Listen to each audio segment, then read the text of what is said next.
Oke, bismillahirrahmanirrahim. Assalamualaikum warahmatullahi wabarakatuh. Salam sejahtera, sahabat Sinergi Foundation dimanapun berada.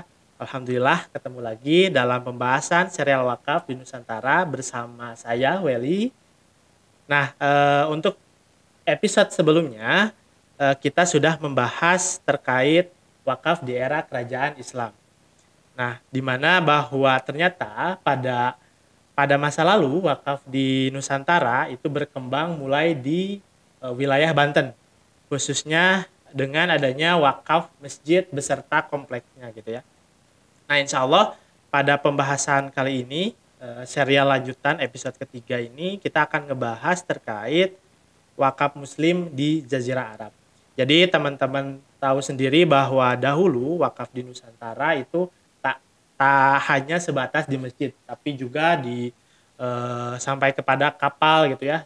Jadi sampai kepada jemaah-jemaah yang berangkat haji itu menggunakan wakaf kapal gitu. Nah, insya Allah di episode kali ini kita akan langsung bahas kira-kira apa saja sih wakaf-wakaf orang muslim di Nusantara yang tersebar di Jazirah Arab khususnya. Nah, ketemu lagi bersama rekan kita semua yaitu Kang Rizky. Ada Kang Rizky, apa kabar Kang Rizky? Assalamualaikum. Waalaikumsalam warahmatullahi wabarakatuh. Sehat ya Alhamdulillah. Kang? Alhamdulillah baik. Alhamdulillah.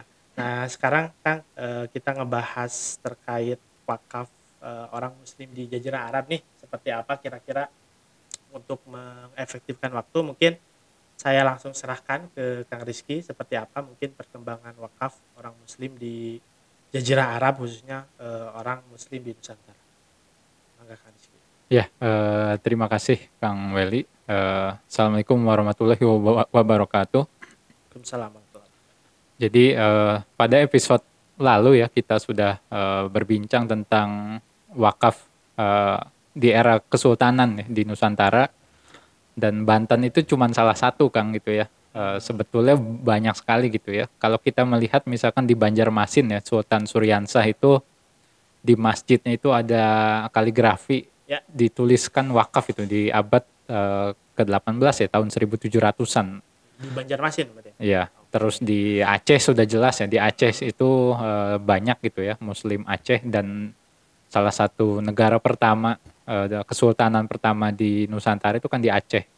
Ya, Samudra Pasai tahun 1290-an sudah eksis, dan ketika Sultannya Malik Az-Zohir itu pelancong Ibnu Batutah sudah datang ya tahun 1300-an melihat kebesaran peradaban Islam di sana gitu ya.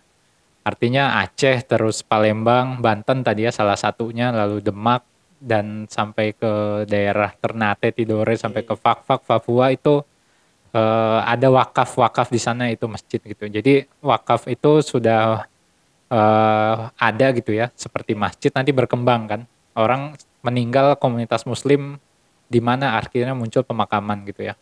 Lalu di Babat Tanah Sunda, Babat Cirebon dikisahkan misalkan Sunan Gunung Jati itu kan lahir ya, atau Syarif Hidayatullah lahir di Mekah.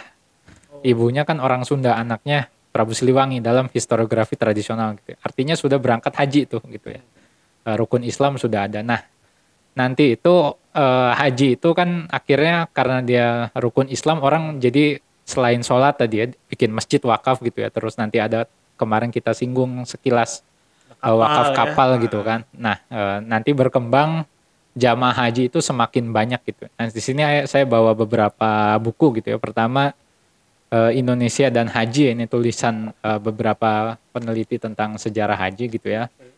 Yang kedua itu Naik Haji di Masa Silam. Ini buku ada 3 jilid nih, tulisan rame-rame sejarawan. Ini buku bahasa Indonesia berarti? Buku bahasa Indonesia ini ya. Kalau ini aslinya bahasa Belanda dan diterjemahkan ke Indonesia, tulisan beberapa editornya, misalnya Nico Kapten ya, itu guru besar sejarah Indonesia di Leiden gitu ya.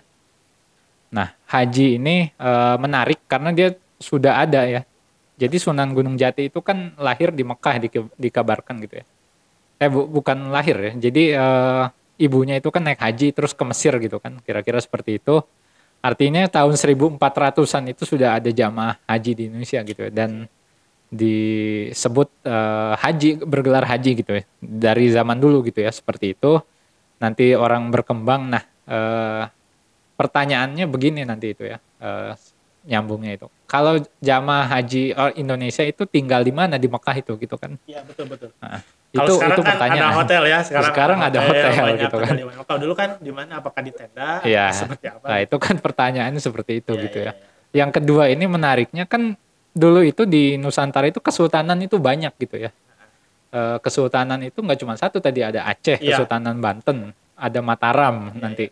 Sultan Agung itu kan, terus ada Ternate, Tidore, Bugis. Beda gitu. kesultanan berarti beda kebijakan juga ya kalau Iya kalau gitu ini. kan, ini banyak kan. Nah, pertanyaan selanjutnya kalau sekarang kan orang Indonesia tinggal. Nah, kalau rakyat Kesultanan Banten itu tinggal di mana di Mekah itu kan gitu kan. Terus rakyat Kerajaan Aceh Darussalam itu tinggal di mana? Rakyat Malaka di mana? Nah, itu makanya nanti dibangunlah gitu kan tempat untuk memfasilitasi warga negaranya untuk tinggal di Mekah gitu loh, Saat seperti itu berhaji, saat ya. berhaji. Oke. Nah, tapi jangan bayangin haji kayak sekarang misalkan 40 hari gitu ya. Dulu Zaman makanya lebih dari sebulan. ya zaman dulu mau dari Nusantara itu dari sini ke sana itu pasti ke Aceh gitu ya. Makanya disebut Makanya Serambi disebut Mekah, ya. Serambi Mekah gitu kan. Karena Karena pasti semua ya dari Papua, dari Aceh dulu, Maluku gitu ya, dari itu ke Aceh gitu ya, nanti lanjut gitu ya, nanti sampai ke India gitu kan. Transit Ada dulu, ya. yang langsung ke Basrah, terus ada yang ke Muscat, ke Oman gitu ya. Jalurnya macem-macem gitu ya. Nah, itu tadi salah satunya lewat kapal wakaf itu di zaman Sultan Mogol ya, Sultan Akbar. Lalu setelah sampai ke Mekah di mana? Nah, ini yang dipikirkan pemerintahan saat itu gitu kan, supaya warganya bisa haji gitu ya. Berhaji, Nah, betul. di Mekah sendiri itu dikuasai waktu itu kalau kita melihat timelinenya gitu ya, tahun 1516 itu kan Sultan Salim pertama itu ya, zaman Turki Utsmani mendeklarasikan sebagai khilafah waktu itu setelah khilafah Abbasiyah di Mamluk di Mesir pindah ke Istanbul. Nah, Mekah sendiri itu Syarif Mekah nama penguasanya gitu ya. Dan ini Syarif Mekah ini kalau kita baca babat gitu ya, ini yang mengakui kesultanan di Nusantara gitu. Jadi sultan-sultan di daerah Indonesia gitu ya, seperti di Banten, dia mengirim utusan ke Mekah gitu ya, untuk diakui legitimasinya gitu ya, sebagai salah satu jaringan negara Islam lah gitu ya, termasuk Mataram gitu ya. Nah, ini di Mekah gitu ya, 1500-an sudah ada yang haji gitu ya, seperti catatan di Sajarah Banten. Nah, tinggalnya di mana? Nah, ini mulai catatan-catatan itu ditulis gitu ya. Yang paling tua itu tahun 1600-an itu sudah ada catatan ya. Ini saya kutip dari buku Naik Haji di Masa Silam, ini 3 jilid. Bukunya Henry Chambers Lawyer gitu ya. Menarik gitu ya. Jadi salah satu wakaf yang berkembang saat itu gitu ya. Selain tadi ya masjid, nanti ada kitab dan sebagainya, itu wakaf tempat tinggal di kawasan Masjidil Haram. Untuk alasannya pertama itu buat warga negaranya supaya bisa tinggal gitu kan. Masing-masing kerajaan gitu, Ya, kesultanan. selain memang Turki Utsmani itu juga menyediakan tempat gitu ya. Tapi kalau kita melihat sejarah haji gitu, itu tidak mudah gitu ya. Jadi masih banyak perompak di daerah gurun pasir gitu ya. Dan ini Turki Utsmani pun berusaha menghilangkan ini sampai nanti misalkan zamannya Sultan Abdul Hamid kedua itu digelorakan wakaf membangun rel kereta api dari Istanbul sampai ke Madinah. Ya gitu ya.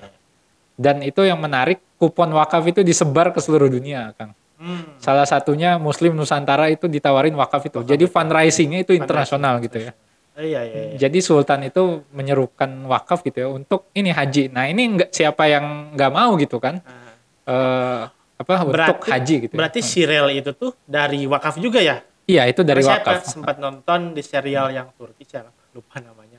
Itu memang proses pembangunan serial itu. Iya, cuma kan nggak beres kan gitu kan. Beres. Keburu dimakzulkan Sultan Abdul Hamid itu. Jadi di film Paitat Abdul Hamid itu kan betul. ada buku khusus itu ngebahas tentang itu, dan itu wakaf, tapi kita tidak akan membahas itu gitu. Nanti itu di era abad ke-20 mungkin ya. Kaitannya gitu ya. Nah, haji ini tadi ya ajang terbesar kumpul umat Islam sedunia, dan itu harus ada tempatnya gitu. Makanya sultan-sultan ini yang sultan beneran gitu kan ya. yang punya duit Yang gitu punya. ya. Ini akhirnya dia nyari tempat di sana dan mewakafkannya gitu ya. Nah ini disebutkan misalkan contoh tertua ya menurut tulisannya Henry Chambers Lawyer itu Sultan Banjar misalkan ya, kerajaan Banjarmasin. Banjarmasin, Ya, Kalimantan. Kalimantan tahun 1700 gitu ya. Itu mendirikan sebuah rumah wakaf di Mekah ya pada paruh pertama abad ke-18 gitu ya. Nah, ketika Sultan Syekh ini ya, Muhammad Arsyad ini ulama besar ya di Nusantara gitu ya. Bermukim di Mekah gitu ya. Ia berdiam di rumah tersebut tadi gitu ya. Nah, haji itu bukan cuma naik haji tadi kan. Haji itu perjuangan berat dan kesono tanggung kalau cuma naik haji pulang. Naik doang pulang ya. Makanya itu belajar ya. Jadi lama tuh. Para ulama itu bertahun-tahun, bisa puluhan tahun, belasan tahun gitu ya. Baru pulang Lagi nanti gitu ya. Atau nggak pulang-pulang gitu kan di sana gitu ya. Seperti gurunya Syekh Hasyim Asy'ari atau Kiai Ahmad Dahlan itu di sana kan, mufti mazhab Syafi'i di Mekah itu gitu ya. Nah, rumah wakaf tadi yang didirikan tahun 1700 itu masih ada gitu sampai abad modern, sampai abad ke-20 itu masih ada gitu ya, seperti itu. Lalu di Hikayat Syekh Muhammad Saman tercatat tahun 1777 kan, udah lebih dari 300 tahun lalu gitu ya. Sultan Palembang mendanai pembangunan sebuah zawiyah samaniyah ya. Zawiyah itu kayak tempat dakwah ya gitu ya di sana gitu ya, dan tempat Pusat perkembangan dakwah gitu kan. tarekat gitu kira-kira gitu ya. Di Jeddah gitu ya. Jadi nggak cuma di Mekah, ada juga di kota besar ya di Jeddah gitu ya. Lalu tahun 1807 Sultan Brunei gitu ya mengutus ulama terpenting di istananya untuk membeli sebuah rumah dan mewakafkan. Jadi polanya dibeli gitu ya dan diwakafkan gitu ya, seperti itu gitu ya. Untuk para mukim dan pelajar Melayu. Jadi ikrar wakafnya untuk pelajar Melayu gitu ya. Mahasiswa mungkin ya kalau zaman sekarang. Iya gitu. Sekarang mahasiswa gitu ya. Jasa Indonesia misalkan seperti itu gitu ya. Nah itu kan tinggal para pelajar berarti kan Melayu. Melayu itu luas berarti kan dari Sumatera gitu sampai Kalimantan, Sulawesi juga orang Melayu gitu kan. Nah itu sudah ada tahun 1800 gitu ya. Lalu misalkan dari kerajaan Penyengat nih daerah Riau itu mendirikan wakaf juga gitu ya. Lalu di Madinah itu dia nggak cuman beli buat tempat wakaf tadi ya, buat tinggal jamaah haji atau pelajar nggak, tapi juga dia beli kebun kan gitu ya. Kebun, kebun. Jadi kebun diwakafkan. Kebun apa? Kebun gitu. Kurma atau? Di Madinah ya banyaknya kurma sih kalau di Madinah gitu ya. Nah artinya wakafnya ini juga digunakan untuk produktif gitu ya. Saat itu kebun itu mungkin kalau sekarang perusahaan ya, karena yang menghasilkan itu kan kebun waktu itu kan. Kebun waktu itu. Lalu di Mekahnya dia beli rumah 2 buah gitu ya. Yang satu diwakafkan kepada Syekh Ismail gitu ya, seorang ulama gitu yang menjadi mufti mazhab Syafi'i di Mekah. Lalu juga kepada keluarganya, dan nazirnya itu ditunjuk mufti mazhab Syafi'i gitu ya. Nazirnya ditunjuk oleh wakifnya ini gitu ya tadi ya, Sultan Penyengat ini gitu ya. Seperti itu. Lalu tahun 1790 nih ya. Setelah perjanjian Giyanti itu di Jogja ya, Mataram itu ada 2 nih, Surakarta sama Yogyakarta gitu ya. Nah rajanya pertama itu Sri Sultan Hamengkubuwono pertama gitu ya. Berarti kakeknya yang sekarang ya, Sri Sultan.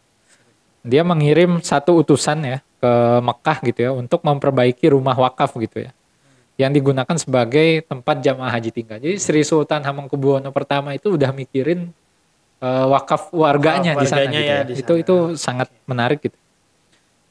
Seperti itu kan. Jadi zaman dulu sudah ada wakaf. Sampai beli tanah dan wakaf gitu. Bukan cuma nyewa gitu ya. Kalau sekarang kan mungkin nyewa hotel dulu gitu ya. Karena harganya yang sangat mahal zaman dulu itu Sultan ini mikirin gitu kan, rakyatnya ya udah dibeli gitu tempatnya dan diwakafkan gitu. Saking sultannya mungkin ya kalau zaman dulu. Nah itu gitu. Nah pertanyaannya kan kenapa diwakafin kan, kenapa nggak disewain atau dibeli aja hak milik. Nah karena ini keutamaan wakaf gitu ya. Nah nanti kita lihat nih contoh ikrar wakaf dari seorang pengusaha besar gitu ya. Ini terkenal dari Aceh ya, namanya lakopnya itu Habib Bugak gitu.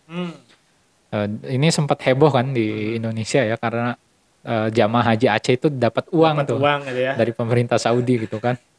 Karena hasil wakaf di sana. Nah, ternyata Habib Bugak itu kita lihat nih kenapa orang itu pengen wakaf di daerah Mekah khususnya di dekat Masjidil Haram gitu ya. Nah, Habib Bugak ini orang Aceh gitu ya. Nama tempatnya Bugak gitu ya. Beliau Di juga Aceh sultan gitu ya. atau Beliau itu menurut beberapa riwayat ya ada buku misalkan Habib Abdurrahman Al-Habsyi ya tentang penelitiannya ditulis oleh Ustadz Hilmi di sini gitu ya. Hilmi Bakar Al-Maskati ya, keturunannya Habib Bugak gitu ya. Saya kontak beliau, beliau riset tentang Habib Bugak ya, saya Ya. di Malaysia gitu, saya kontak beliau. Ustadz saya ini hasil penelitian Ustadz dong kirim gitu ya, saya menarik ini Habib Bugak ini, karena rame kan, viral di Indonesia itu gitu ya. Nah beliau siapa sih gitu kan Habib Bugak itu gitu ya. Nah ternyata Sultan Aceh itu dia menulis beberapa keterangan dalam surat-surat resmi negara gitu ya. Disebutkan nama Habib ya. Namanya itu Habib Abdurrahman bin Alwi Al-Habsyi gitu ya. Oh, nama aslinya berarti. Iya. Nah ini Bugak itu nama tempat di Aceh gitu ya. Dia ternyata di sini disebutkan misalkan salah satu kodi atau hakim kesultanan gitu. Jadi pejabat beliau itu gitu ya. Pejabat. Terus beliau itu pernah diminta warga itu untuk ada urusan tanaman lah ya, permasalahan warga gitu ya. Dan seperti misalkan kekeringan atau ada hama dan dia bisa mengatasinya gitu. Dan dia dihadiahi banyak tanah gitu ya. Di Aceh gitu ya. Nah, akhirnya nanti tahun 1807 gitu ya, beliau itu ke Aceh ke Mekah gitu ya. Beliau pengusaha nih, banyak uangnya. Kalau di sini itu kebunnya itu ribuan hektar kan di Aceh itu beliau itu gitu ya. Jadi penghasilannya itu bisa sampai 300 atau 200 kilogram emas per tahun di sini gitu ya. Disebutkan di riset ini, dan ini karena kaya ini bisa beli dong gitu ya, harga tanah di sana gitu ya, di Aceh. Nah, yang menarik itu tahun 2015 itu gitu ya, ada tempat Habib Bugak ini gitu ya, wakafnya itu menampung 7.000 jamaah Aceh gitu ya, masih ada gitu ya sampai sekarang gitu Sekarang, kan. ya. Nazirnya masih ada sampai sekarang. Berapa ratus tahun tuh? 300 tahun kira-kira. Nazirnya masih ada sampai sekarang dan itu turun temurun gitu ya. Terus sejak musim haji tahun 1427 gitu ya, Nazir telah mengganti sewa rumah jamaah haji asal Aceh selama di Mekah gitu. Jadi yang orang Aceh yang nggak bisa tinggal di situ kan nyewa tempat ya. Ya. Nah itu dibayarin juga sama hasil wakafnya Habib Bugak. Nah wakafnya apa sih gitu ya sebetulnya gitu ya. Wakafnya apa? Coba kita lihat ini tulisannya Ustadz Hilmi ya tadi ya di biografi Habib Abdurrahman bin Alwi Al-Habsyi gitu ya, seperti itu. Nah ini cukup panjang ternyata dokumennya gitu ya, dokumen wakaf tahun 1206 Hijriah gitu ya. Itu ada nazirnya berarti? Ada sampai sekarang ada, sampai sekarang gitu ya. 400 tahun berarti kurang lebih ya. Iya itu luar biasa gitu ya. Teks ikrar wakaf Habib Bugak Al-Asyi. Jadi Al-Asyi itu kan dari Aceh gitu ya. Nah Habib Bugak ini tadi ya disebutkan di ikrar wakafnya Habib Bugak namanya gitu ya. Bukan nama aslinya. Nama Ini asli, salah satu kerendahan hati beliau nih menurut penulis ini gitu ya. Gak mau disebutin. Iya, gitu ya, jadi namanya. ini riset ini tujuannya untuk membuktikan Habib Bugak itu Habib Abdurrahman loh kira-kira gitu loh gitu ya.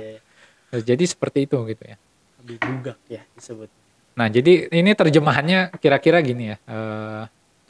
Wakaf Habib Bugak ini yang terkandung di bawah ini telah saya sahkan. Nah, siapa yang sahkan? Nanti ada saksinya tuh. Dalam ikrar wakaf itu ada 2 orang saksi. Salah satunya hakim syariah gitu ya, di Mekah gitu ya. Saya sahkan dan telah saya kukuhkan keabsahan dan keberlakuannya baik keumuman maupun kekhususannya ya. Dicap oleh Al-Fakir Abdul Hafiz bin Almarhum Darwishi Al-Ujaimi Qadi Makkah, berarti ini yang mengesahkannya hakimnya Mekah nih. Qadi Makkah Al-Musyarrafah. ya pada masa itu 1206 Hijriah gitu ya, 240 tahun yang lalu kira-kira gitu, atau 240 tahun lalu gitu ya. Jadi ikrar wakafnya sangat panjang, Kang, di sini bisa 3 halaman Detail banget berarti ya. manuskrip gitu ya. Iya, detail. Disebutkan awalnya itu memuji Allah ya. Misalkan innalhamdalillah gitu ya. Dan sebagainya gitu ya. As-Sami gitu ya, maha mendengar, maha melihat, maha memperkenankan ya. Nah, kenapa dia berwakaf nih? Salah satunya, ia menjanjikan bagi orang-orang yang bersedekah pahala yang besar gitu ya. Itu disebutkan di awal motivasinya gitu ya. Dan janji Allah itu ditulis wakaf itu ya. Dan menyediakan Gitu ya. bagi orang-orang yang berbuat baik surga dan kenikmatan gitu ya. Itu luar biasa gitu. Disebutkan Allah yang maha lembut, maha pemurah gitu ya. Ia memberikan kenikmatan bagi orang-orang yang membersihkan diri dengan banyak bersedekah. Ini fungsi zakat salah satunya kan membersihkan diri ya. Dan fungsi sedekah itu. Ini luar biasa sekali ini ditulis gitu ya oleh Sangat Habib ini banget ya, manajemennya sangat bagus sekali ya waktu itu juga. 1200 itu sudah ada nazirnya, terus pencatatannya sedetail itu sampai sekarang gitu ya, sampai sekarang gitu ya. Nah, tadi ya, maka hendaklah setiap hamba berbuat. Jadi selain tentang sedekah tadi ya, salah satunya. Nanti dijelaskan sedekahnya itu wakaf gitu ya. Maka kebaikan itu menjadi simpanan di sisi Allah. Ya. Niscaya Allah memberikan kepada pahala dan balasan yang besar. Jadi ini berharap pahala yang besar sekali gitu ya dengan sedekahnya ini gitu ya. Dan kita bersolawat kepada penghulu kita Nabi Muhammad gitu ya. Dan Rasul yang diutus dari Tihamah di bawah yang dipayungi awan ya. Beliau bersabda gitu ya. Seutama dan sebenar-benar hiasan bagi perkataan setiap orang berbicara, setiap hamba berada di bawah naungan sedekahnya pada hari kiamat. Nah ini ditulis gitu ya. Nah, adapun kemudian itu manakala Tuhan yang mulia Haji Habib Bugak Al-Asy Al-Jawi gitu ya. Ditulisnya itu namanya gitu ya. Bugak itu nama tempat ya, Bugo gitu ya. Al-Asy dari Aceh, Al-Jawi. Nah, Al-Jawi itu dulu Nusantara itu sebutnya Al-Jawi gitu ya. Kawasan sampai Papua gitu, sampai Malaysia, Filipina itu Al-Jawi gitu ya. Nah, dituliskan hadisnya ya. Apabila mati anak Adam, maka terputuslah amalannya kecuali 3 perkara gitu. Sedekah jariah, ilmu bermanfaat, dan anak yang soleh mendoakannya gitu ya. Maka dijelasin oleh di ikrar wakaf ini, karena wakaf merupakan sedekah jariah. Nah, sedekah jariahnya itu wakaf berarti kan, gitu kan. Nah, maka Tuan yang mulia Habib Haji Bugak Al-Asy ya, telah hadir dalam majelis syar'i di depan hadirat tuan-tuan ya, tadi saksinya gitu ya. Penghulu ulama besar kebanggaan seluruh qadi dunia ya. Hakim syar'i dalam mazhab Hanafi gitu ya, yang telah meletakkan tulisan dan capnya gitu ya. Jadi ditulis tadi ya, sedekah gitu ya, runutannya, ayatnya, hadisnya, dan sedekah itu wakaf gitu kan, seperti itu. Dan ditulis secara resmi gitu ya. Lalu Habib Bugak mewakafkan, menahan, menjadikannya di jalan Allah, menyedekahkan, mengekalkan, dan mempertegas hal-hal yang akan disebutkan berikut ini gitu. Jadi itu ditulis gitu ya. Mewakafkan, menahan, menjadikannya di jalan Allah, menyedekahkan, mengekalkan gitu ya. Ditulis. Nah, apa saja sih gitu ya yang diwakafkan itu ya. Jadi ditulis wakaf di Mekah gitu ya, di Jalan Al Qusaisyah gitu ya, yang meliputi ruang bangunan gitu ya, di atas dan di bawah gitu ya, berbagai sarana utama, kantor, dan berbagai sarananya gitu ya. Jadi nggak sebatas buat tempat aja nggak gitu ya, tapi juga kantor ya. Nanti bisa disewakan, dipakai, dibangun penginapan dan sebagainya gitu ya. Baik air di batas areal ya, tanah, serta seluruh sarana pendukungnya gitu ya. Serta hak-hak syar'i yang membatasinya secara lengkap. Air tanah itu dibatasi 4 batas ya. Halaman Al-Miski di timur gitu ya. Lalu di baratnya Tanah Sabil, dan di situ pintunya wakaf Syekh Ali Al-Khorasi di utara gitu ya. Jadi ditulis batas-batasnya itu apa sih gitu ya. Batas akhirnya Sarhah Al-Miski. Nah ini kalau sekarang itu sekitar 500 meter Kang dari Ka'bah itu gitu loh. Sekarang itu posisi itu deket banget gitu loh gitu ya. Salah satunya ada nanti kan beberapa ada ini ya, ada tempat itu ya. Penginapan tadi itu gitu ya, seperti itu gitu. Di sebelah selatannya berbatasan dengan kepunyaan ahli waris Said bin Hussein Al-Ataf gitu ya. Seperti itu gitu ya, dengan batas-batas hak ruang-ruang halaman gitu ya, sarana utama dan dan sebagainya gitu ya. Dan dituliskan nanti ini adalah hak Allah dan keridhaan Allah gitu. Wakaf tersebut tidak dapat dibatalkan gitu ya. Seperti itu ditulis, tidak dapat dilemahkan oleh karena waktu yang sudah berbeda gitu ya. Bahkan semakin berjalannya waktu semakin kuat itu status wakafnya gitu ya.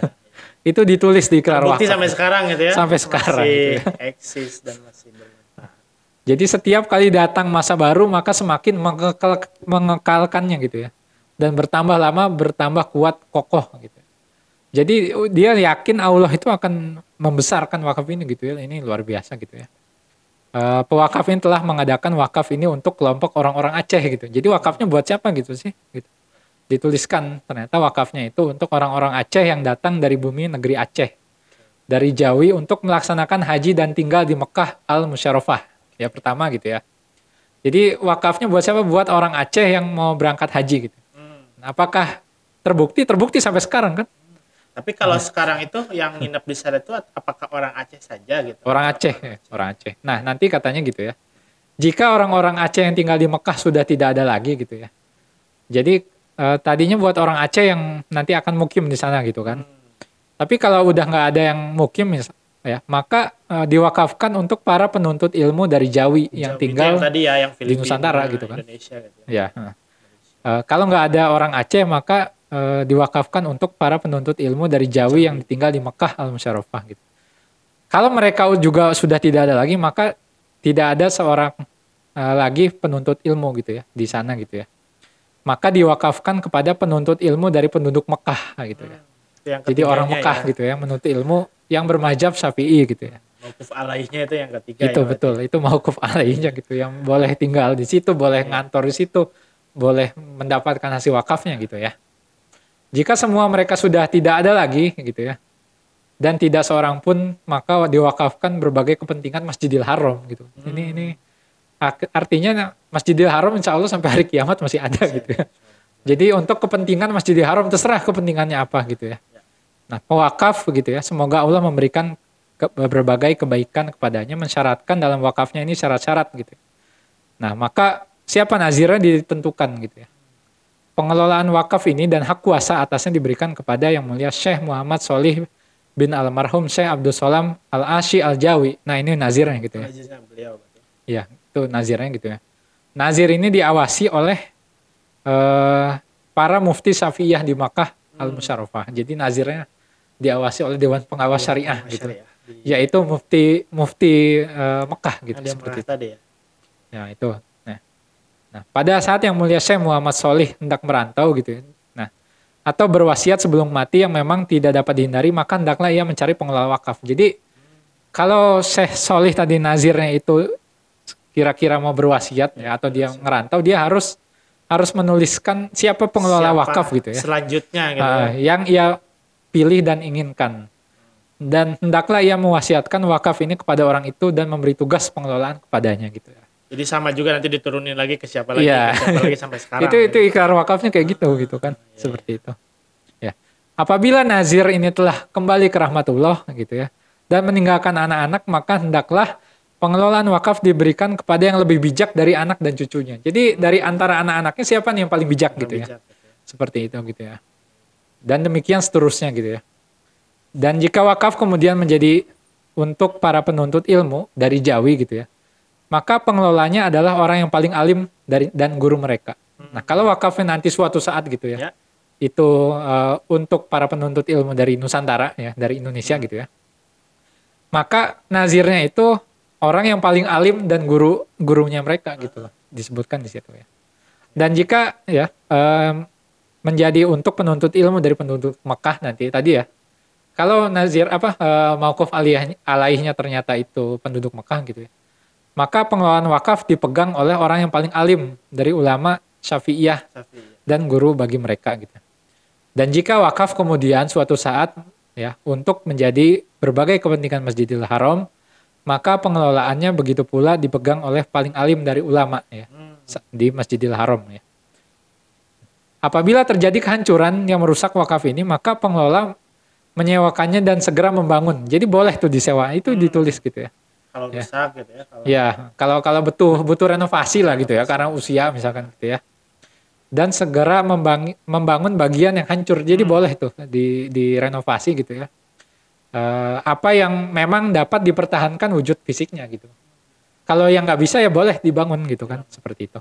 Pengelola dapat menempatkan siapa saja yang dikehendaki, disukai, dan dipilihnya dari penerima wakaf gitu ya.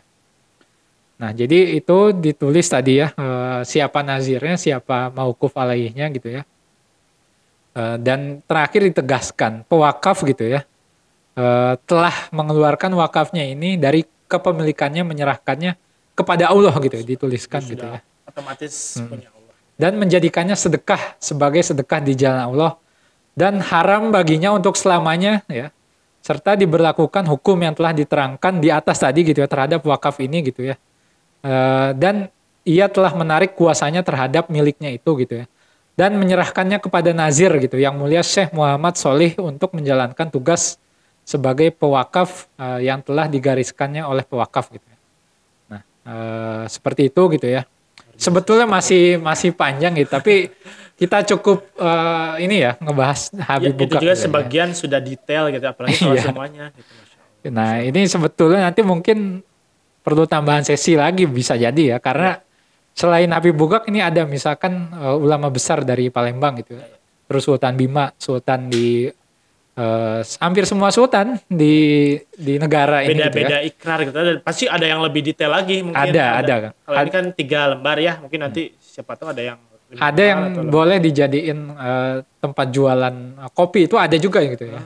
Nah, itu menarik gitu ya. Dan inilah dahsyatnya wakaf gitu ya, kita lihat, dan sampai sekarang ini masih ada dan barokahnya. Dan ditulis gitu, semakin lama semakin kuat itu luar biasa sekali. Ya, dan kemarin kan Habib sempat Bukak ini rame gitu. juga kan di Indonesia, orang Aceh kok dapat uang di Mekah gitu kan, orang-orang bertanya-tanya itu dari mana gitu kan, ternyata dari penginapan ini ya. Masya Allah. Ya, dan terakhir kita lihat nih, barang siapa yang mengubah ikrar wakaf ini gitu ya setelah mendengarnya, maka sesungguhnya dosa adalah bagi orang-orang yang mengubahnya. Sesungguhnya Allah Maha mendengar lagi Maha mengetahui. Surat Al-Baqarah 181 itu.